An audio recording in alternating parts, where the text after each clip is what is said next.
Good afternoon. I'm Bill Anderson. I'm coming live from the Costa del Sol, and I'm delighted to welcome my guest today, Jenny Kaka, who is going to be talking to us in just a moment about the British Benevolent Fund in Spain and her connection with that. Welcome, Jenny. Good afternoon, Bill, and thank you very much. It's a pleasure to join you today. You have to excuse I got a bit of a cold, All but right. I'm fine. It's great to be here. I think there's a lot of colds and things going around just now, Jenny, because it's been sunny this last few days, but it's been really cold, hasn't it? Yeah, the thing about here is it's you need to layer because at lunchtime it's warm, afternoon it's getting a bit colder, and by night you need the coat on. Yes, but it's a problem if you're going out in the morning and you've got five layers on, Yeah, and then exactly. by midday you're carrying all these jumpers and things around with you. Exactly. But it does get very chilly at night. There's no question about it. You need the fire. It does indeed, Jenny. Now, anyone with an ear for English will pick up at least some part of your accent. I Um, want to get it right, actually. They probably know the Irish bit, but whether it's the north or the south. well, I would definitely go for Belfast area. Good for you. You're spot on, Bill. You're spot on. So, Jenny, how did you end up here in the south of Spain, first of all? Well, we lived in Northern Ireland, and we came out here. We had a summer home here in the year 2000, and we liked it so much that we decided to move here permanently in 2004. And so Right, we brought our two daughters, and they were educated here in Spain. right, okay. So you came out with a youngish family then. Yes, they were 11 and 13. Wow. And how was that transition for them coming from Northern Ireland to the south of Spain? Well, they'd come from a very small school in Ireland, and they joined an international school, so it was Right. pretty daunting. And in Ireland, international, obviously, with all the cultures, Bill, there's different sort of ways of how people go to school and how they behave. And they used to stand up for the teacher coming into the class, so they came out quite sort of. Mum, do you know today when we were in the class, the teacher didn't stand up for the teacher, but they Right. soon adapted, and they had great fun and a bigger and wider culture of people and peers. Yeah, and the great thing is, Jenny, growing up down here, and 11, 13 is still young enough just to pick up a language, and Yes. actually, within a couple of years, they're almost bilingual, aren't they? Well, they are, no, but not so much. They got an hour's tuition in Spanish at school, but I think that you do pick it up. Yes. But we're very spoiled down here, Bill, because so many people speak English. Yeah, it's a problem for a lot of older people who move down here, Yeah. that they don't feel the need to learn the language No. because they can get everything done, almost everything in English. If they need an electrician, a plumber, a builder, or whatever, Yes. going to the supermarkets, even most of the supermarket staff have at least some level of English.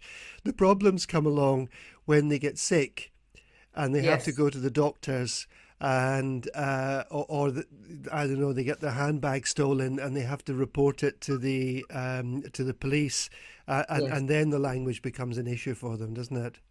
I think everything that becomes official with paperwork, Yeah, or even really going out and you sort of parking the car and you're doing something. Have you ever tried to put money in one of those machines that you don't really know? Some of them need the registration number and all the yeah, complications. I struggle with that at the beginning as well. There's so many things that we take for granted back sure. home that are different here. Yeah, they have just down the road from us here in Fuengirola. They have these parking machines, and but my Spanish is fine, but I still get confused with them. All the instructions are in Spanish, and it's Yes. if you don't get it done quick enough, you've got to start all over again. You do. That's exactly right. That's exactly Yeah, right. I yeah. do remember actually years and years ago when we were coming out here, just on holiday before we lived here, and we went to Tarifa, and we had our car taken because we thought we'd parked it in the right place and we hadn't. Oh, And that was a right. complete nightmare, going to the police station and trying to get the car back, for which we were penalized for parking and then had to pay another fine for getting it out. That's something my husband still remembers to this day. Oh, they're very good at finding us for these things in Spain. Yes, Very they efficient. certainly are. Yeah. But it's been a good move for you and your family coming over here, Yes, Jenny. Yeah. it has been a good move. We came from a small town in Hollywood in Northern Ireland. It's Right. actually anybody who plays golf, it's Rory McIlroy territory. We're very Okay. proud of Rory. He came from Hollywood, and we were there for I met Sad 30 something years ago, and we were there for 20 years. So coming, Sad wasn't from Northern Ireland. He's an Arab. I met an Arab in Northern Ireland, Bill, about 30 something years ago What what are, when he was studying. what are the chances of that, Jenny? Well, during the war zone, there weren't very many tourists, Bill. Right. So to meet somebody, that was quite. So he settled there very well. The only thing is, he was quite formal, and we had to teach him how to tell a good Irish joke. Okay. When you go out in Ireland, the crack has to be good and the jokes are flowing. But he soon picked it up, and he can tell plenty of jokes now. So, you met your husband in Northern Ireland, Yes, and what's about just over 20 years ago, then you decided to move permanently to Spain, yeah? yes, that's right. Yeah, And when we came, well, that was, I mean, that was daunting enough, because the first year Sad was sort of at home, sort of organizing and running the business, and I was here. So it was quite daunting to have two girls, and everything changes when you come here and you're on your own. So I sure. know the challenges that are involved when you move countries. Yeah, But you really, for me, you actually have to make your way into the community through the school. yes, For me, and for people who would not be bringing children over and haven't that school to fall back on and right. meet other people. I went to church, Hmm. and I met people through that, and then you slowly develop and you get a circle of friends. It is difficult, to meet. I mean, Bill, you've lived in this coast long enough to know that there's a transition, Sure, and sure. and certainly there's been a transition in the 2007, really, when a lot of people left. Yes, yeah. Then again, with Brexit, that has hit us really hard. Yeah, and we're going to pick up on some of these issues, Jenny, but we are going to be talking about your work as a volunteer. I would hasten to add, with the Yes, British Benevolent Fund in Spain. yes. Um, I'm going to get you to talk to me in a moment about what it is, but how did you find out about it, and how did you get involved in it? Okay. Well, we were here. We brought our two girls here, and obviously they go through school. And then our eldest daughter went on to university in Madrid. From there, she's become a lawyer. She's actually a Spanish lawyer and an English solicitor. Right. And our other daughter then followed up to Madrid. So they were both up there. And anybody listening out there, suddenly the house is empty. The house is empty. And I was complaining. So we decided, okay, we head up to Madrid. So Okay. I went up to Madrid, didn't know anybody, because the girls had made their life for them, themselves with their own friends. So suddenly you're there. And again, church comes into it. St. George's Church is a great landmark in Madrid for Right. expats. Everybody really sort of finds their way there. Uh-huh. And so I started going along to church. And one Sunday, they're very civilized, Bill. They have a little glass of wine and a cup of tea. So I'm Irish and I love my tea, but I also like my little vino. And so you get chatting with people. Yes. And I was invited out to lunch and met some people, and then on to a business lunch. The invitations were then flowing.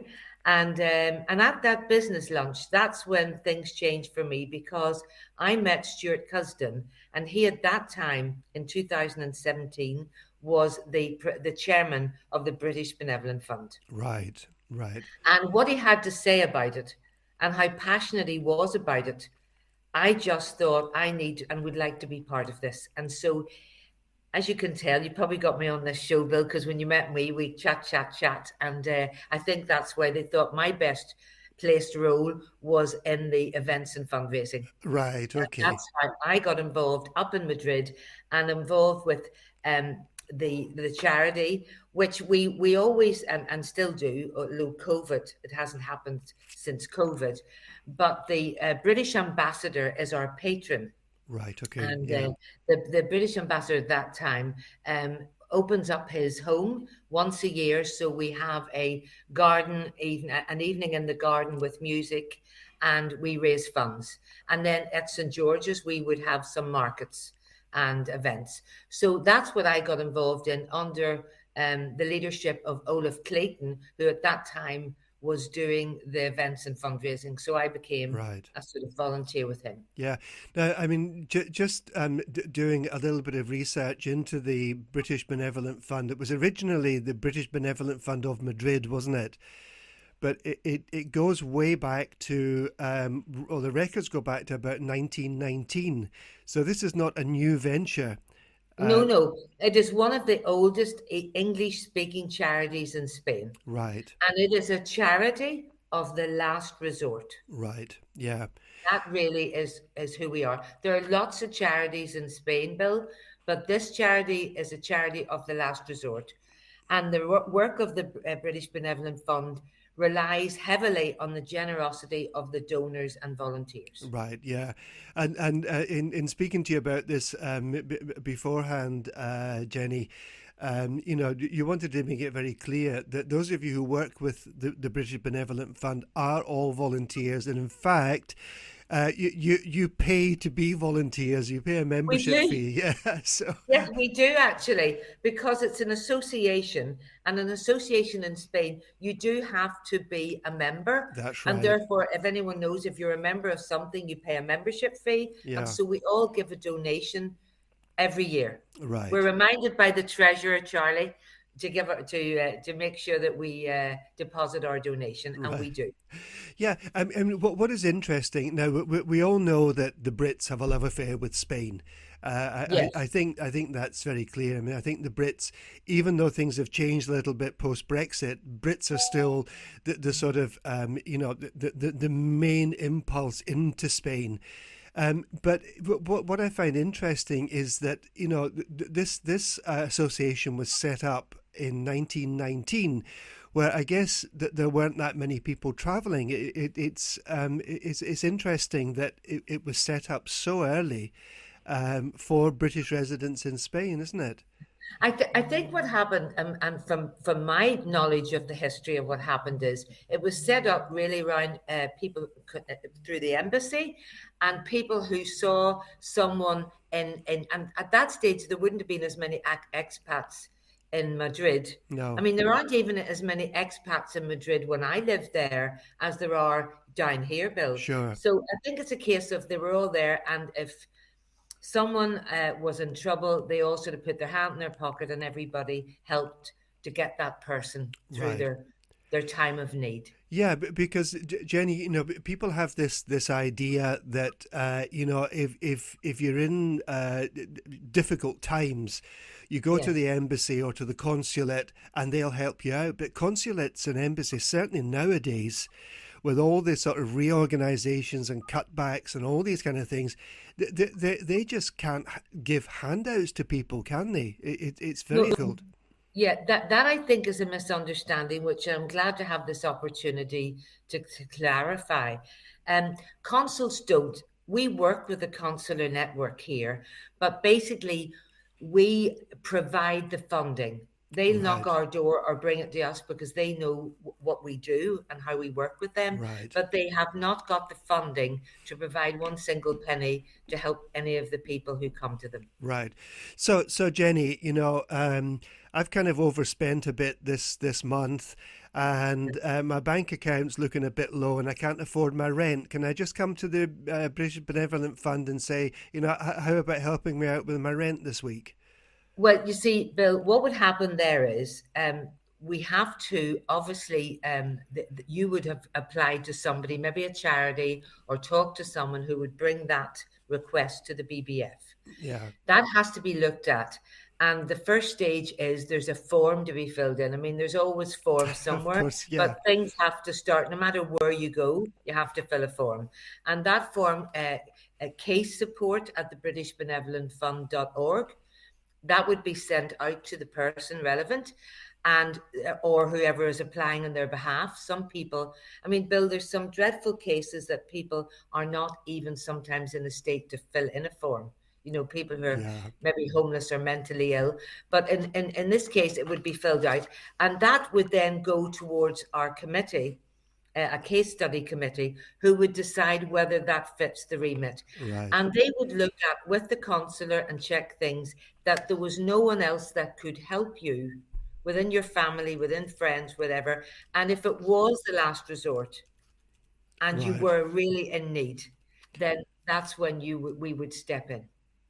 Is Right. that clear enough, Bill? Did Yeah, I? yeah. I mean, I was setting my can't pay the rent scenario deliberately, Jenny, just to highlight that this is not about I'm short of cash this month. I'll go to the British No, it's Benevolent not. Fund, It's but not. we are talking about people who are in, if you like, chronic situations. Yeah, Yes, yes, yeah, yes. Well, that's why it's the last resort. yeah. And you know, people come to this coast, Bill. I've heard so many stories since 2017. People come to this coast with a dream. You know, a Yes, couple come to the coast, they come with a dream, they would like to live here, and things go wrong. yeah. Things go Sure, wrong. There are unending stories about how things go wrong for people. And there, for the grace of God, go any of us, because we all come. And I do, and I have met, not only in Madrid, but generally when I talk about it, because I'm very passionate about this charity. And I feel that, you know, you need to have been in a situation. I'm just going to briefly tell you that when we lived in Northern Ireland, we had a business. And that business, unfortunately, was in the wrong place at the wrong time when there was a bomb. right, And I had a 21-day-old baby and a 21-month-old child, and right. our business was gone. Wow. And really, you've nowhere to turn. And unless we'd had the support and family and friends all gathering around you, you know, and that for me makes you a lot stronger in situations that you have to face. Yeah, So I put myself there. So I say to people, and some people might be listening and say, well, they shouldn't have come to Spain then, and they should have had the right paperwork, and they should have got an order, because I do sure. mine. But you know what? Some people just don't. And benevolent, the British Benevolent Fund, benevolent means be kind. Yes, And everybody makes mistakes. And I'm sure if we look back at ourselves and sort of question it, I think we all make mistakes in life. And I think some people make them, and then illness comes along, they lose their partner, everything just goes down around them and falls down around them. yeah, And some people don't have friends back in, or family back in England. yeah. That exists. And so what do? And that's where we step in. Yeah, I think you've highlighted very well, Jenny. We love the lifestyle down here. We really Yes. enjoy it, but it doesn't work out for everyone. No. I was visiting yesterday a gentleman. He's 77 years old. His wife died 3 years ago, just as COVID started. Now, fortunately, he's in a I'm going to say comfortable. He's Yes. not wealthy, Yes. but he's in a comfortable financial situation. Yes. But I've also been in contact recently with another gentleman who's in his early 80s, and his wife died, and they're not in a comfortable financial situation. No. This is what happens sometimes, isn't it? That people come out into the retirement, and 15 years or 20 years on, everything changes. The value of their pension's gone down Yes. because the pound's dropped in value. They maybe don't own their property. Maybe they're renting, and they find that they're struggling to pay the rent. And one of the partners dies, and obviously they're going to lose pension because of that as well. So yeah, people do get into hardship and into difficult situations, not through lack of thought or forethought, but just due to circumstances. That is absolutely true. I mean, I can give you a few examples. There was a gentleman a few years ago, um, who basically lost his wife. She was very ill. That spent all their money on on medical bills, and he was in a property, and he needed to downsize, but he'd run out of funds, but Right. he could still keep going. and so he needed to downsize and get the deposit, but he could get up and going again. And so we were there to get him over. I call that the bump. Yeah, I call that the bump that you would hit in life. And we've all hit bumps, Bill. sure. We've all hit bumps. And so you're just getting them over. We are not a charity that will help out and keep supplying. It No, is a no. one-off situation. We're there to find a solution. We're Right. there to find the solution.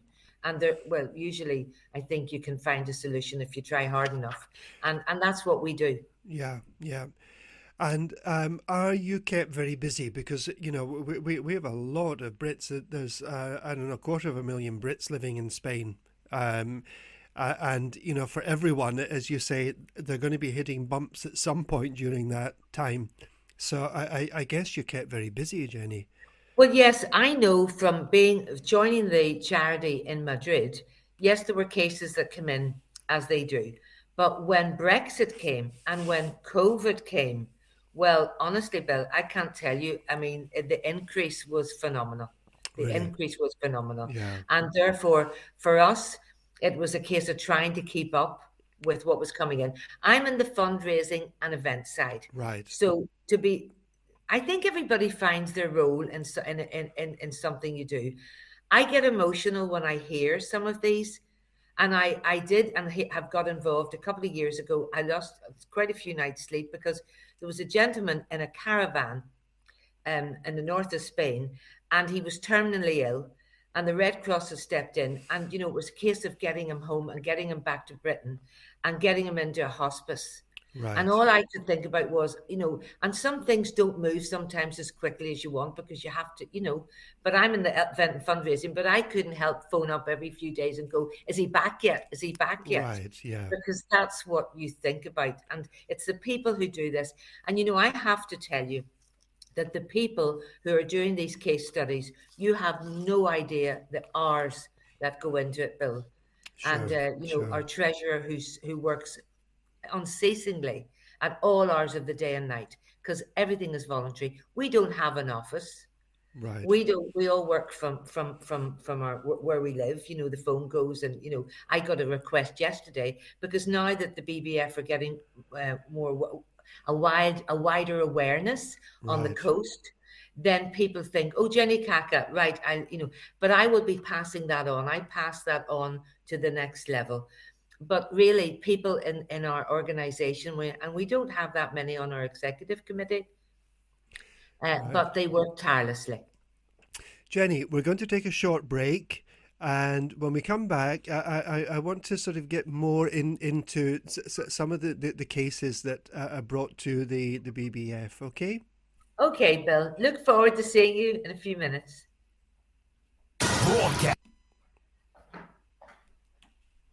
Welcome back. I'm Bill Anderson, coming live from the Costa del Sol. My guest today, Jenny Kaka, who is the events and fundraising organizer for the British Benevolent Fund, originally of Madrid, but now of Spain. Welcome back, Jenny. Thank you, Bill. As I said, it's lovely to be here chatting about the BBF. Yeah. Now, Jenny, I'm interested in the kinds of things that you I would say regularly get involved in. I'm going to guess the expatriation or repatriation, I should say, is one area that the BBF get involved in. Is that right? Yes, it is, and really, here in Spain, we have Yes. an aging population within the expats. So a lot of the cases that need to be repatriated are people who've had a stroke, who've had Right. health problems, who mental illness here is a big thing, depression, Bill, Yeah. and so they need to be repatriated back because they haven't got their paperwork or they didn't fill in the right place. They haven't got any funding here. So the only way they're going to get help is to go back to the UK to be repatriated. Yeah. Yeah.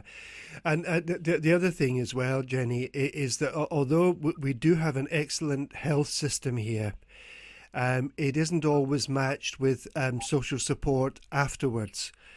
I think Spain tends to rely on families to help out when elderly relatives are unwell, and we don't have a great social services system here, do we? No, that's unfortunately the case, because I always think the way I look at it is that if you pay in, then it's like a bank, you get out. And if people here haven't paid in and they didn't do the paperwork, it's really not up to the Spanish to look after them. No, I mean, I don't no. know how you feel about that, Bill. What's Well, the thing is that it's not always that great for Spanish natives either. yeah, My wife tried to get some kind of home assistance for her mother when she was very ill, and unfortunately, she died before anything actually happened. I'm so Uh, sorry. so it's just there is just this idea that when people get old and sick, the family will look after them. Yes, There are social services, but not in the way we would tend to think of them back in the UK. When my mother was getting or losing her independence, there was a fantastic link between social work services and daycare and the hospital and all these sorts of things. It doesn't exist in the same way down here in Spain. no, it doesn't. It doesn't. And I mean, there's some awful stories. I mean, I'll give you a story about 2 years ago in August 21. A very concerned English neighbour um, said, contacted the BBF, or I think, and then went through the consul, that there was a lady living in a pigsty outside her house. Oh, Now, I know there's an expression in Ireland going, I mean, well, your house is like a pigsty. So when I heard this, you mean she was living in a place, it wasn't particularly pleasant? No, she was English, her husband was Spanish, and he'd thrown her out of the house, and she was living in an actual pigsty. oh my God. So this woman had had a stroke, and she was in such a dreadful condition. We couldn't, trying even to get her on a plane. So the BBF got involved, and the husband said, wait for this one, Bill. Well, I've lost my driving license, but if you want to pay for my driving lessons, I'll drive her back to England. And so this, I wasn't involved in this case. I just heard about this case, so I'm sort of here telling you what I Right, was told about it. So anyway, we got involved and spoke to her family, and they were willing to get her home, but we paid the £100 to get her back, right, okay. what it took to get her back. Yeah, And they met her at the other end. And this is how it was. A very, some complicated, awful stories that you hear that you sure. don't think would be possible, but they do. I mean, people who live in cars are homeless. There's so many, many people are homeless. Right, But there's one good story out of a guy who was he was homeless, and he couldn't work, and things had gone. I think this was during Brexit times. This one happened, and he couldn't work, and his car was broken down, and we helped him get the car. I think it was in a wheel or whatever it was, and he didn't have any funds, and we helped him get the car back on the road, and he's fine again. right. That was just a case of trying to. There were other circumstances as well. Please don't contact us if If you your need a wheel car's broken. I think he was ill. There was lots of stuff going on. There's always the, Yes, the bigger story. But trust me, we do not pay out just to put somebody's wheel back in the car. But that's what we did. But the nice bit of this story is that he got through that yeah, bump that we talk about, and he's now happy, and gave a nice testimonial to the BBF. I mean, some of the testimonials that I've read over the times that strike me are, I now believe in miracles. right. Yeah, Another one is, thank you from the bottom of my heart for the help that you've offered me. And another one was, a dream move turned into a nightmare. Many thanks to the BBF for all its help. I'm now back and have found full-time employment. right. You did get me excited for a moment there, Jenny, about the car. Because I'm thinking, oh God, my car needs two new front tires. No, Maybe, no, maybe, no, no, no. maybe I could talk to the BBF to see if I can get some new front tires for my car. Yeah. The thing is, you've probably got a lovely warm home to go to. This guy at the Yeah, time was literally living in his car. It sure, was it sure. was on. There's that expression again that I use to people, on your uppers. Yeah. You're on your uppers, and you've nowhere else to turn. Yeah. That's it. So those are just a couple of the stories that I know that we've helped people out, Yeah. and making an awareness here, because when I was in Madrid, um, we were trying obviously to raise funds, but there aren't as many expat community there, so there's only a small Sure. amount that you can do with events and fundraising. Since we came back on the coast, and I came back here in 2021, and I have to mention, other people on the team like Pippa and Ali and Linda, and they're all, these are the people that we've all joined forces together, and we're all doing this as a team. Right. And we had in the September 21, we actually decided to have an awareness event to bring all the charities together. Right. And that was amazing, because that was meeting all these charities, and no one had ever actually organized anything like this before. So they'd never met one another. So we had a very interesting event, and we're running the same thing again on the 22nd of March, which you, Bill, are kindly coming to speak at. Indeed. Yes. Yeah. And And that's Charities United. but I think this is important what you're saying here, Jenny. And what I've been very aware of is that there are a lot of good people doing a lot of good things, Yes. but they tend sometimes to work in isolation from each other. Yes. And I think pulling these groups together, and things that come to my mind sort of immediately are the Lions Club, who do fantastic work down here They on the do. coast. Absolutely. There's also Age Care and Age Concern, who again Yes. do excellent work, but they're all sort of working in their own little bubble. The same thing happens with all the animal charities, to be honest. Yes. We've got, they're working all over the place, and they're doing great jobs, but there seems to be this lack of what I would call the sort of joined up approach to Yes, things. that's what we're trying to do. We're complementary to the other charities, Right. Yeah. because they are the people that are out in the community and who might see the person that their remit is what fits for us to help. Right. Yeah. And that's the complementary to other charities, is why we're organizing, and it is going to happen on the 22nd of March, the Charities United. Right. And I'm looking forward to that, because it was such an interesting event, and the people that you meet, and everybody, you need to keep motivated, Bill. Yeah. We have an executive committee meeting once a month for the people, the treasurer, the secretary, the vet, everybody who's on that committee, and we hear about the cases. We Right. hear about how much has been spent that particular month before, and the cases that have been reviewed. We're all allowed to have our Yeah. input. So everybody gives off their time. But it's nice to come together and see people on camera or meet, because then you keep motivated. Everybody needs to keep Yeah. motivated.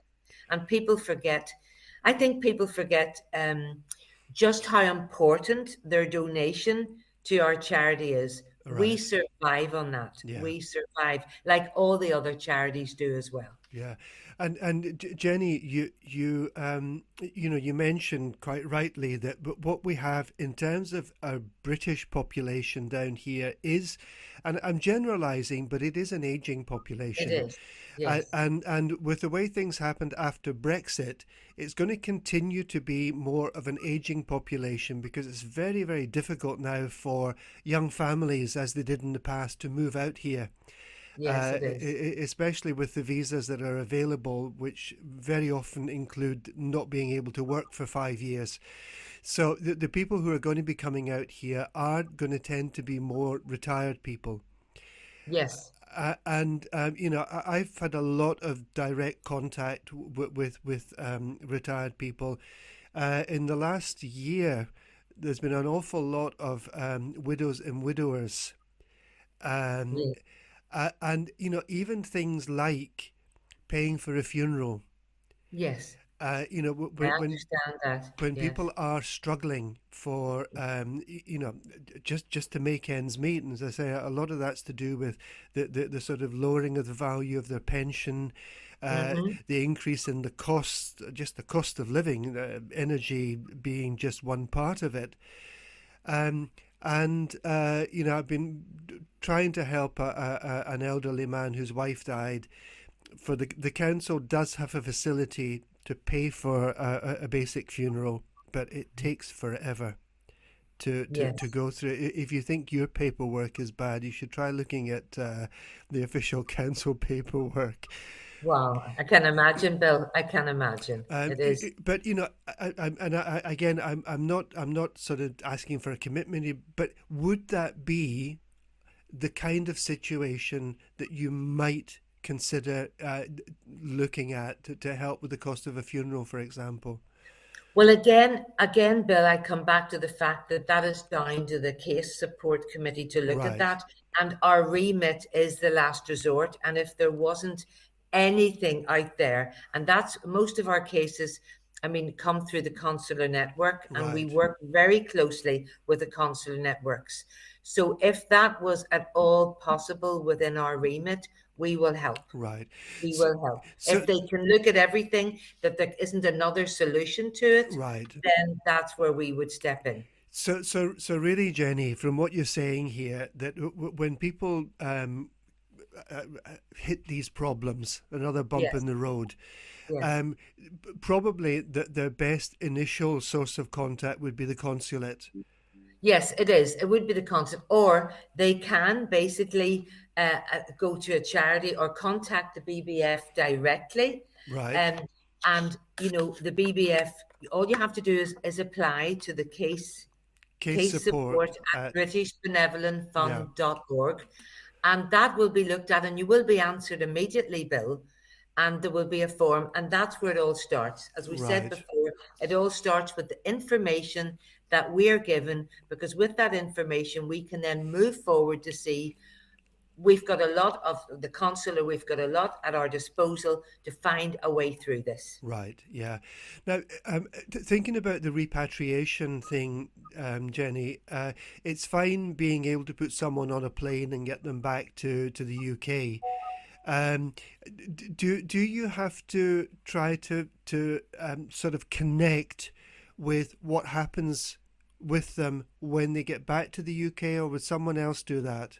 Well, basically, the consular do that. If we're Okay, repatriating somebody, they are the people who have all the facilities and the contacts to get something, sort of sorted at the other end. right, And we had someone that was taken back, and she was in such a bad way. We actually had to get a volunteer to travel with her, but right, getting her into care. And that's exactly what we do. But the consular are there, and that's why our relationship with the consular is so important for the other side of it as well, getting back to the UK. right, And yeah, I think, Bill, today I really hope, Bill, I was so delighted to meet you and to have this opportunity to come on and talk about the BBF, because when I came back here, I realized that few people knew about the BBF.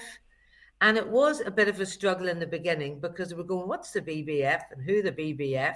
And I just need to get this in here. In the last year, I have to say a big thank you to Iceland, because Iceland, I tried to do bagpacking there at the Christmas 2021, and because of COVID restrictions, I couldn't. They allowed me to put collection boxes in their different stores. uh-huh, And last December, I organised bagpacking at Iceland over the busiest 2 weekends just coming up to Christmas. right, And I have to tell you, Bill, if there's anybody out there would like to be a volunteer, in a sense that we're not asking you to do anything throughout. I mean, we run the odd event during the year, quite yeah, big ones, but something like that would be great to know that people were interested, because I really struggled. I really struggled to um to get volunteers to do that. And in the right, end, we actually raised, the scouts stepped in right. and they helped the scouts in Fringarola, and we raised over those 2 weekends €2,000. Wow, That's a lot of money. So it is. anybody out there would like to be involved in anything like that, please send me a email to jenny.kaka@britishbenevolentfund.org. Okay, so Doing a plug there, Bill. I hope you don't mind. no, and we'll put this into a podcast, and I'll make sure that these email addresses go onto the podcast as well, Jenny. So it's Jenny.Kaka at, and it's BritishBenevolentFund.org. okay, or yeah, Jenny yes, I dot Kaka. yeah. So we'll get that message out there as well, Jenny. But because I think, to be honest, what one of the problems, despite the fact that this has been around for so long, it's probably not that well known No, that's in the correct. British community. Yes, And I'm sure that there have been people that the BBF could have supported, yes, but that's perhaps right. you just weren't put together. Exactly. And there wasn't the awareness on the coast. I was amazed standing at those checkouts over those 4 days, those 2 weekends, the number of people who didn't know who we were, had Yes. no idea. And it was just incredible to get that opportunity. So there was a big thank you to Iceland and Fringarola for helping us with what they did. And so anybody out there, don't please forget to make a contact with me. I'd love to hear from you if you're interested in doing anything like that in the future Yeah. to help. And I noticed you also have a Facebook page which people can check up on as well, which is British Benevolent Fund Spain. That's easy Yes, to remember. There's good information there, and there is a little mention in there that perhaps even tourists might be the recipients of some assistance from the BBF. that is absolutely true. There are people do get into difficulties here, and we are there. As I say, we will help when it is the last resort for someone. And the other thing I'd like to say, you can also read Euro Weekly News have been amazingly supportive to us. Yeah. Can't go off air without saying a big thank you to them. They also came to help Backpack. And Olaf Clayton, our chairman, has a weekly a column in the Euro Weekly News. So read that every week because it's very interesting and you'll find out all about the cases. And we are here for anybody who's interested in joining as a volunteer. Jenny, it's been absolutely a pleasure talking to you today, and I think you've given us a lot to think about. And let's hope this is going to raise the profile of the work that the BBF is doing, because I think it's a very much needed. I'm going to call it a safety net for people who are reaching the end of their tether, Yes. I think it's a fantastic job that you're all doing. We're just about to finish. Let me just mention that Euroweekly is actually going to be joining us once a month from April on the radio show to talk about what's happening around Spain. So, Fantastic. Okay, well, so you couldn't have better people on board. And Bill, may I just say what a charming gentleman you are, meeting you and asking me on today. I really look forward to seeing you on the we 22nd will at see you. Paradise United. Thank you so much, Jenny. Thank you, Dave. Thank you for listening, everyone. Thank you And very much. we'll be back next week at 1 o'clock, next Friday at 1. Take care, everyone. Bye bye.